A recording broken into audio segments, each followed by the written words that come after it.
তারা এই দেশের মেরুদণ্ড ভেঙে দিতে চায়, তারপরে যেন তাদের পায়ে শরণাপন্ন হই। This is the main intent. They don't care about Awami League. Awami League gone, Awami লীগের ভবিষ্যৎ নাই। এখন if you want to act, you have to act immediately for both sides, however it is. সন্ত্রাসী আমার হোক বা জারি হোক, এটা আপনার কি আসে যায়? আপনি অ্যাকশনে যাবেন, ওই অ্যাকশনের আপনার মুরাদ আছে কিনা তাই কন, হয়তো নাই।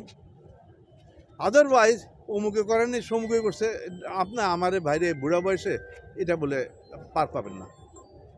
করতে হলে আপনার যেই করুক, যারই হোক, আপনার জামাত সমর্থক হোক, বিএনপি সমর্থক হোক, আওয়ামী সমর্থক হোক, whoever is at fault, action has to be taken. সন্ত্রাসী তাদের কোনো মা বাপ নাই। শুধু পত্রিকার সাংবাদিক না, নিরহ জনগণ, বিচারপ্রার্থী মানুষ অনেকে আহত হয়েছেন। আমরা তো সব খবর প্রথমে জানতে পারি নাই, পরে মেডিকেলে গিয়ে দেখলাম যে অসংখ্য আমাদের ভাইকে আহত করেছেন।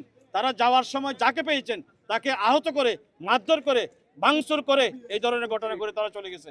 আমি মনে করি এই ধরনের সন্ত্রাসীর বিচার চট্টগ্রামে ইনশাল্লাহ হবে। আমাদের আদালত ভবন গতকাল স্বাভাবিক অবস্থা ছিল, যখন এই যে শিবসেনার নেতা এইকে চিন্ময়কে যখন আনলো, ইস্কন নেতা চিন্ময়কে যখন আসলো, তখন আদালত ভবনে তাদের উগ্রবাদী হিন্দুরা, ইস্কনের নেতাকর্মীরা এসে এক বিরাট একটা কি অরাজকতা সৃষ্টি করে।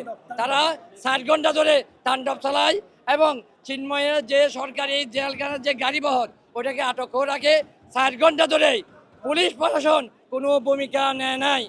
কোনো অদৃশ্য শক্তির ইঙ্গিতে 1 ঘন্টার মধ্যে যে ম্যাজিস্ট্রেট করে যেটা নামঞ্জুর হয়েছে, সেই ইতিহাস সৃষ্টি করছে 1 ঘন্টার মধ্যে নকল পাইতে।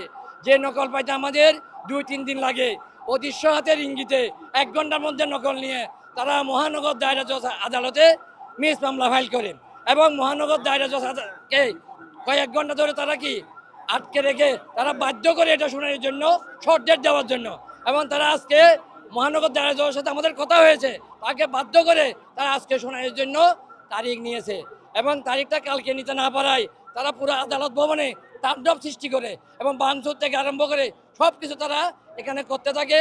এবং আদালত ভবনের দরজা এবং বিভিন্ন কিছু ভাঙচুর করার পরও সর্বশেষ তারা যাওয়ার পথে আইনজীবীদের বিভিন্ন গাড়ি এবং আমাদের এখানে বিচারপ্রার্থীদের গাড়ি, অসংখ্য গাড়ি ভাঙচুর করে এবং যাওয়ার পথে মসজিদের তারা আক্রমণ করে, আদালত ভবনের মসজিদ ভাঙচুর করে।